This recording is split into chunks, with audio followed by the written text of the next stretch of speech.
Nesvarbu, kad čia ne Aliaskos sniegynai, o žiemos vis rečiau džiugina pusnimis. Roges lengvai galima pakeisti triračiais ir tuomet šunų kinkinių lenktynės įmanomos visus metus, net Lietuvos miškuose. Kernavės trasose jos vyksta jau 5 metus ir suburia vis daugiau entuziastų. Tai yra visų pirma ne pramoga, o sportas iš tikrųjų. Tai yra sportas.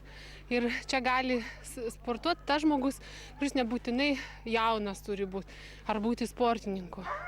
Jeigu turi gerus šunis, gali laimėti.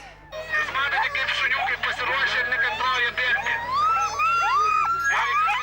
Tiesa, šis sportas pakankamai rizikingas. Stipresnis timptelėjimas ar netiksli komanda ir gali greitai atsidurti ant žemės. Čia labai nepažįstama trasa, pirmą kartą važiuojam. Ir matyti startas, tai 2 keliai buvo įsiskyrimas. Pagalvojau, kad reikia į kairę bėgti. Aš savo vedlį pastačiau gale, tai ne taip, nesivairavome iš pradžių.